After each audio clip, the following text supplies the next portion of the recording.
seat, please take your time and find one. We'll get started. Thank you.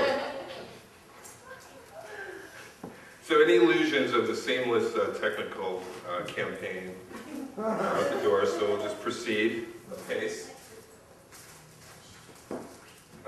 That was the campaign song, Good News for Modern America, that helped launch the original Woodard for President campaign in 1996. I'm Stan Woodard, and I've been running for president every 4 years since that time. I'm going to talk about the project since '96 and talk about what's happening now with it and what could possibly happen in the future, what we hope would happen.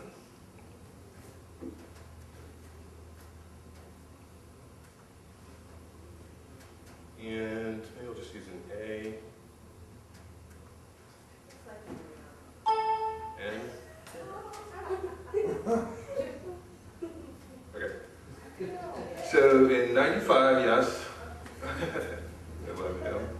In 1995, Bill Clinton was president, and he was in a pretty good position. You know, he was being investigated for a number of kind of whitewashing issues, including Whitewater that his wife was involved in. The Monica Lewinsky affair was still a couple years off. But in '95, the spring of '95, you know, when you go to the history of the Lewinsky affair, spring of '95 is when that actually started. So here he is in 1995 and thinking about his run for the second term, and he was in a pretty good position for that, and the country was doing pretty well, except for some issues, a lot of social strife.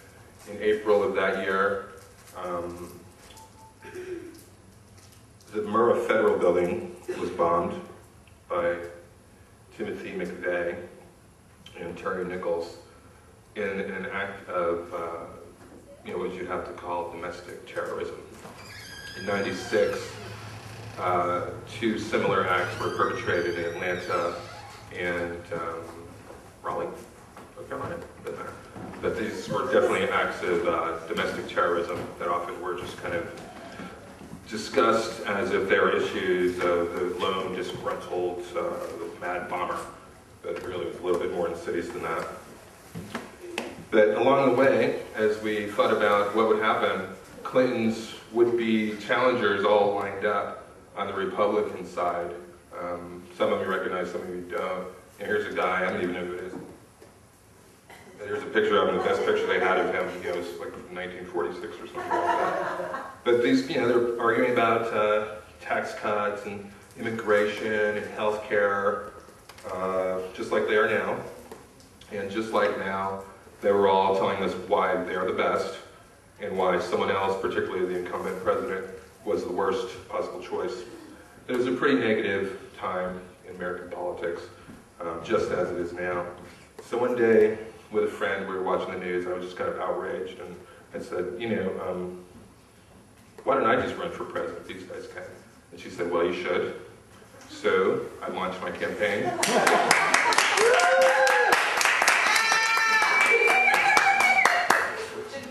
In Vegas.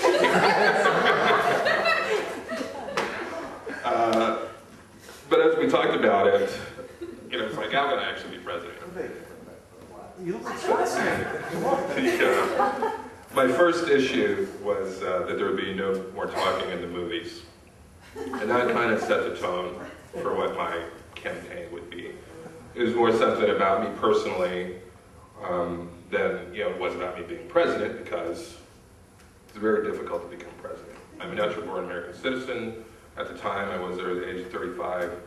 But it's difficult to go, you know, from here, where any of us are, to become president. But as I talked about it, people were kind of intrigued by the idea and had a lot of questions I really was mind-boggled by, like, are you really running for president? Are you on the ballot in 50 states? These kind of things. So I really didn't quite know how to answer some of that. So I started doing a little research and became a little more knowledgeable about it. But as I went forward, you know, it came time to promote the presidency.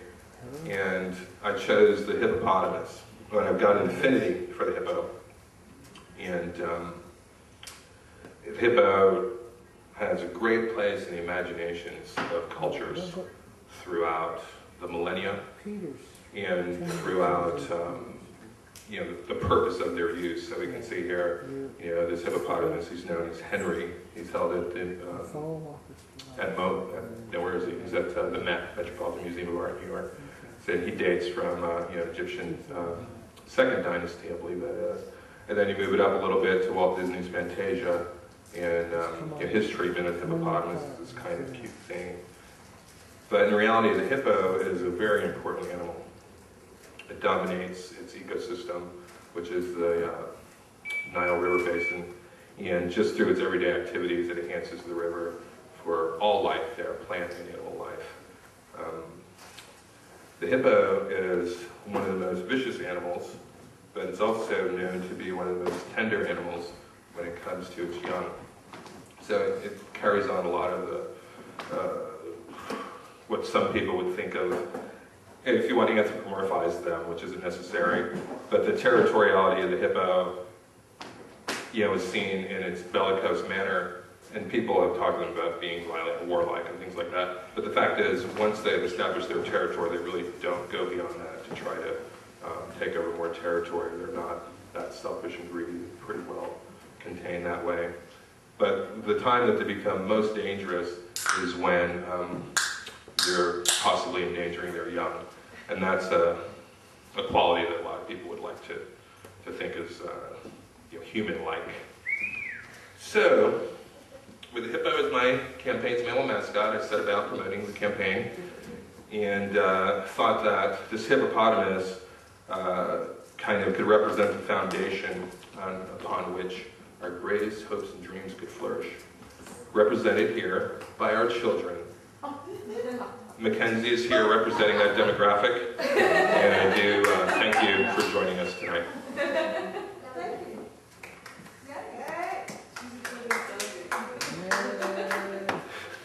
you. So, as time went apace, I mentioned the project to David Dean, who's also in attendance, and thank you for coming, David. And, like a lot of people, friends, and others I mentioned it to, he was intrigued by it. And being a visual person, we thought that we needed to really think about the visual aspect of the campaign. And being promotion-minded, probably more at that time than now, he also advised me that we needed a political party to back us up. And since I liked the hippo, I already adopted it as a visual, we turned the hippo into a hip party organization.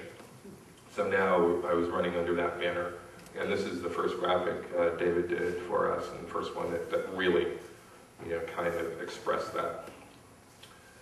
The hippo still is kind of important to me, but as, and I'm getting a little bit ahead, but as time went on, it became less and less used. But here, there's a strong use of the hippo in a banner, and again, this is that artwork from Good News for Modern America's soundtrack, I would call it, or the campaign song. So that came together over the course of a few months with me in my loft torturing my neighbors, I'm sure, and annoying my friends. But eventually it was recorded at Demolition Sound in Decatur, I think, and I want to just acknowledge everybody that helped with that. So that was, David Watkins was the engineer, Stan Taylor produced it and played saxophone, John Pack played guitar, and David played keyboards and was the general instigator of the whole project, so probably the executive producer, those kind of titles and things. We did, I think we put maybe 500 of those together. I don't know if we did that many even. But those got sent out. I handed them out to people, and I sent them out around to friends and colleagues around the country, and even internationally. So that made my campaign an international event. Thank you very much. Yes. So as time went on, we eventually narrowed the three major candidates down. Well, actually, normally we would have two, right? But Ross Perot came along and really shook things up. So Bill Clinton, actually, let's play with this a little bit. So Bill Clinton, representing the Democrats, the Blue Democrats, and I don't even think we had did we use the blue and red designations in '95? No. Bob Dole, representing the Republicans, and Ross Perot was the wild card, running under the Reform Party banner. This was his second time running. He had a pretty major impact the first time, but played the role of a spoiler here. He was really interesting during that campaign because he was always kind of a paranoid character, we thought. But along the way, he had the impression that his family was being threatened because of his outspoken ideals. And he dropped out of the campaign to protect his daughter. And I don't know, a week and a half, 2 weeks later, he came back into the campaign. So it really diminished his potency.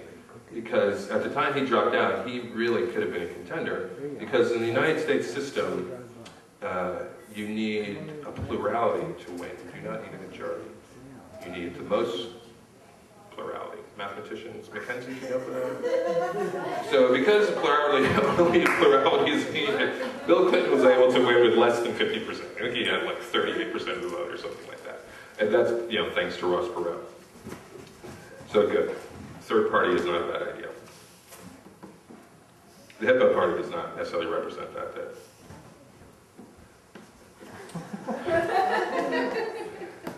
So back to the campaign.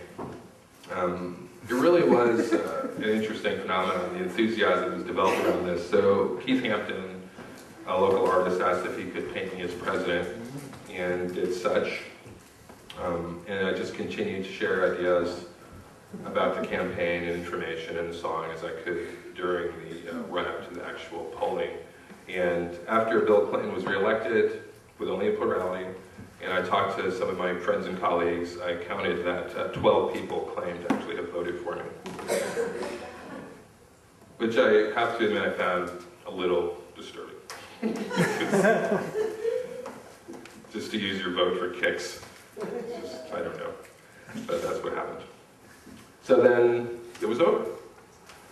In 1999 or so, or possibly 2000, people started to ask me if I was going to run for president again. And I hadn't given it that much thought, but it was fun enough. And obviously people were interested in it more than most of my other projects. So I decided, yeah, sure, I would. And I launched a website to represent the campaign. And it was as much a place to deliver graphics and just some things I was working with than, as much as, political campaign. More than a political campaign. More than anything, it was a links site that provided lots of information to various government and NGO organizations, places that represented some of the ideas that were important to me as well. But, starting out, it was mostly a way for people to get information about some of the things that are so hard to nail down in understanding in the United States. A lot of people don't even know what a lot of these places might do. But I did find as I was checking the analytics on my website that people were actually clicking these links, so it became a pretty potent resource for some people, which is a little satisfying. Even more links. But as I say, it was largely a place to do graphics and have some fun. So here's an image that I suborned from the archives of the Smithsonian Institution. Smithsonian Institute? So we see some taxidermists working on this hippo. And as you can see, or maybe you can't see, but the pundit says, let's see, there's my pointer here. The pundit says, "This is just what the American people have been waiting for," as he hears the words of the hippo. The Democrat is skeptical, but says, "Which of these qualities shall I appropriate?" In the GOP, short here on the side, "There's nothing to cut here." And as the media tries to dig into the hippo's ass, he says, "Damn, he's got a thick skin. I'll get him somewhere." So, I'm having a little fun, right? But as time went on, and various campaigns, I'm going to move along here, I just started to reuse a lot of the imagery that I'd appropriated. Yeah, let me try to do that properly. Here's something from Brenda's Star, where the spy is saying, "Say it again," and the brainwashed says, "He's the man to run this great nation of ours." And she says, "This will be the best ever." That we just cannot wait until the next campaign cycle. Maybe reuse the graphic.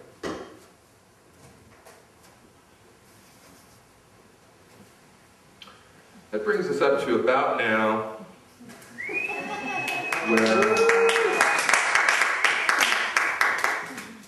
where actually this brings us, I'm a little ahead there too, but let's bring us up to October of last year. I'm going to get out of this application, start something else.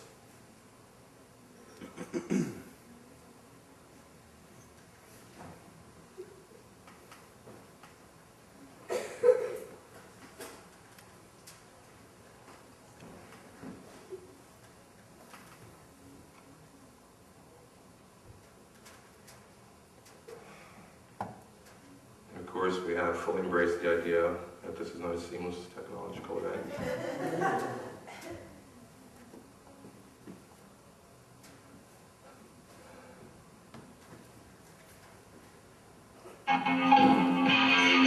So in October or so of 2010, I decided I was going to do this kind of psychedelic lounge.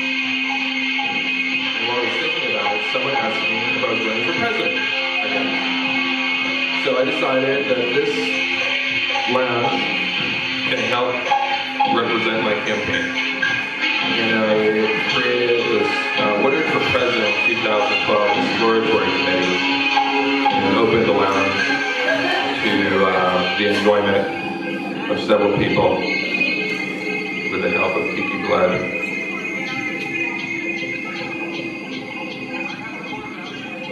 Sorry, I have core values.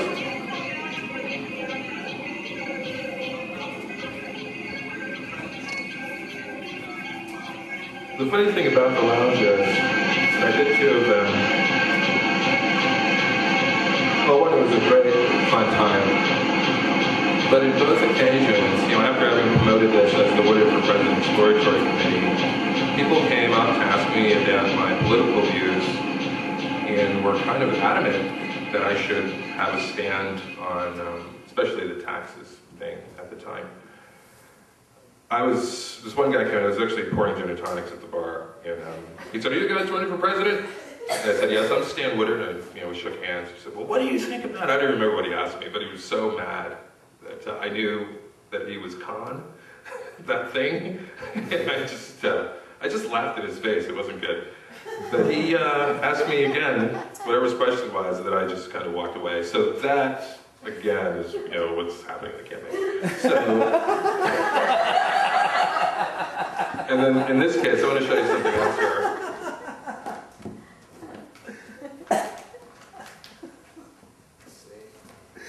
Stan, that would be a good campaign. Absolutely. That's what I was saying. Yeah. You stand away. Now, at this second event, I was in this position with a guitar, hard to reach, and a guy came up to me again and had specific questions about what might happen if I were elected.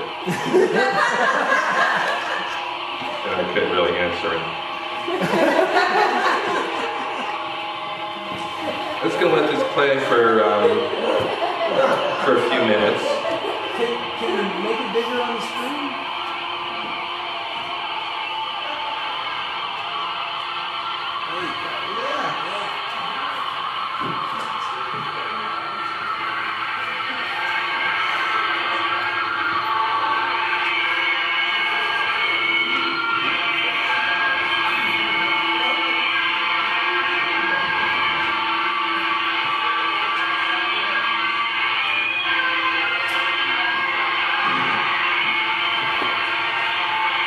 reality, these people that had these questions really did help me out because it made me think about what the campaign might be. That first campaign was really represented by a song and the graphics that I handed out, printed things. And that was a lot of fun. By the time I was doing 2004 and 2008, it really wasn't that much fun. We were having very difficult times, and just the whole thing had to be taken a lot more seriously. But back in, I'm not even sure what year it was, I think early on, in '99, I had thought about a noise opera that would be titled Good News for Modern America, and subtitled Stand with the President of the Opera. So with the guy standing there asking me, taking me seriously as someone who represented ideas while I was making this racket and this, kind of hellish in a way environment. He could take me seriously enough to ask me, sincere questions. It really made me think. I decided I would go back to some of the ideas that I had before about an opera. So, with that said, this opera is as much an opera as the campaign is a campaign. It's something that hopefully will entertain and, possibly enlighten people on one thing or another. But listening lately to Wagner's Ring Cycle, which is about as opera can get, realize that what I have in mind is, if and when it happens actually, as I'm being pinned down about what the opera is, it's considered a musical stage production, a multimedia stage production, or intermedia stage production, depending on who I'm talking to. What's multimedia? So, Pat Hutcherson and I are going to take the last few minutes here to kind of lay out how this opera, Good News for Modern America, might begin. Using song and multimedia, and in subsequent briefings such as this one, I'll be expanding on the narrative, and the idea is that by summer 2012 or so, I'll be in a position to mount a stage production that would be titled Good News for Modern America.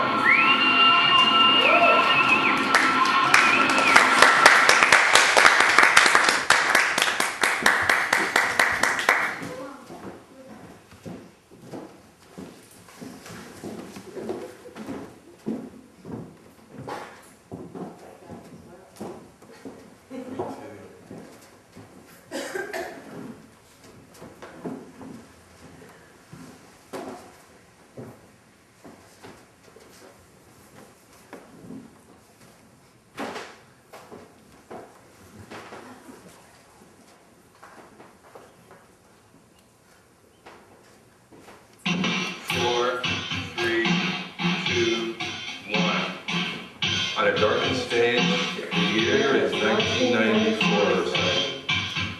Made in projection of the White House interior.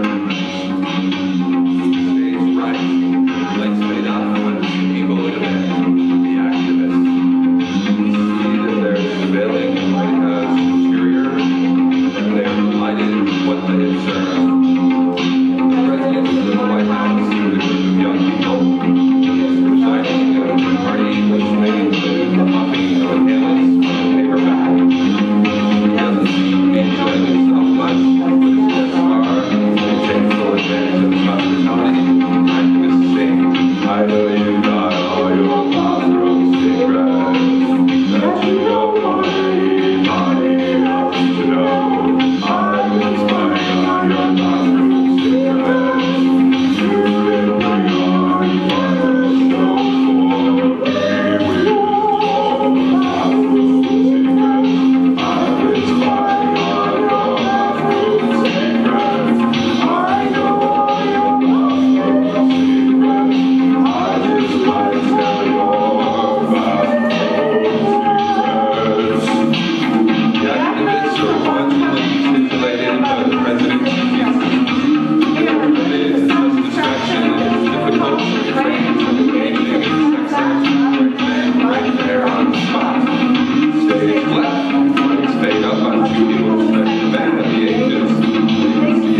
rewind to the year 1981 or so.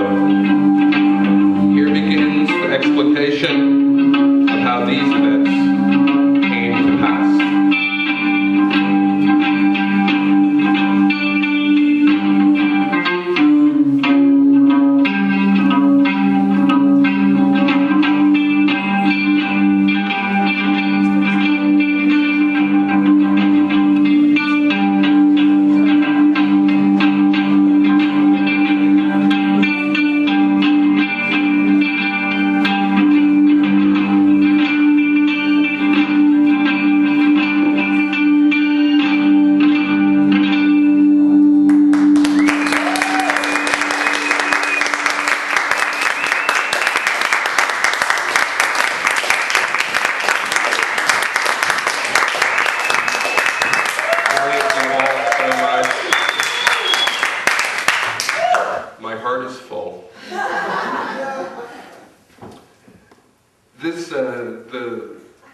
The run-up to this, the promo on this was a little inscrutable for a lot of people. That, obviously it was some sort of artist talk.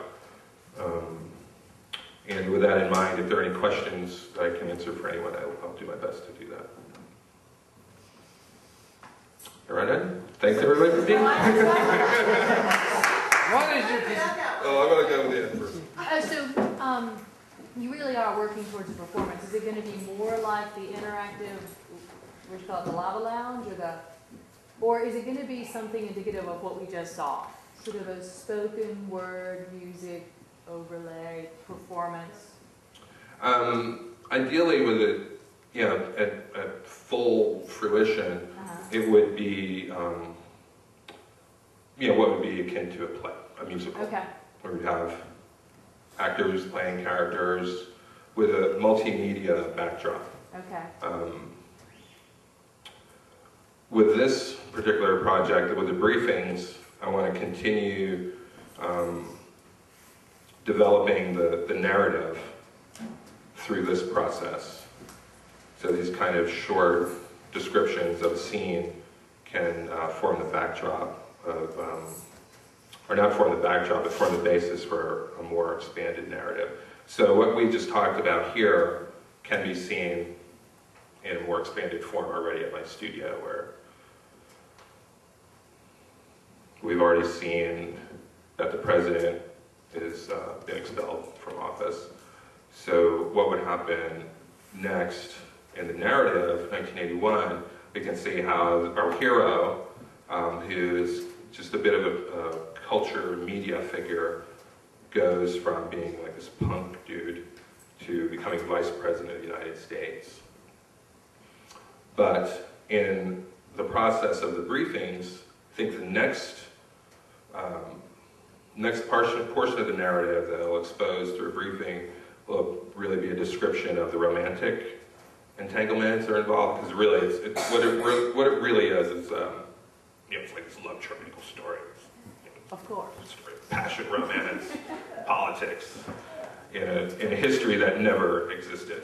Is there any, though, with the punk kid that becomes vice president, is it autobiographical? Does it, at any point, is it turned back onto you running for president? Do you reappear in political office?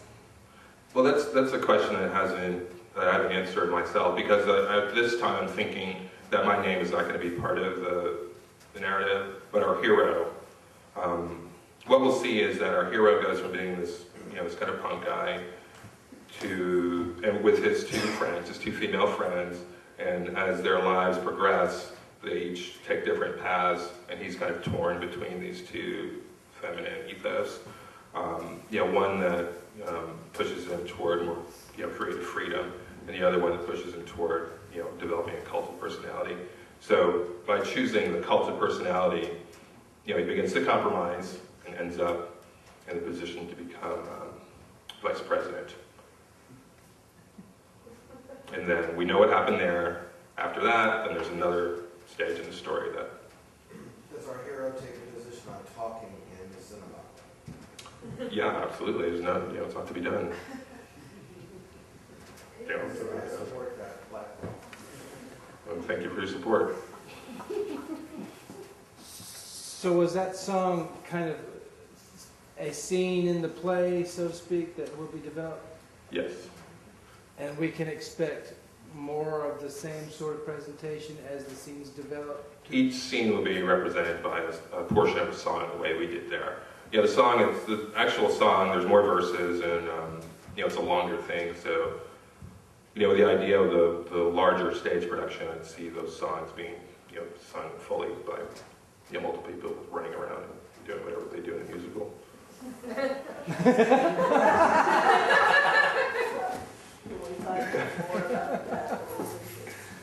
Pardon me? Will we find out more about what these bathroom secrets are? No, it's your bathroom. Well, yeah, there is a bit more about what the president has done, but that comes later. That first part of the narrative, you would just understand that he goes down because of this kind of sex and drug scandal. But later on in the narrative, we find out, more of his activities. May I? Aliens or rapture? Pardon me? Aliens or rapture? Neither. Maybe aliens, now you mention it.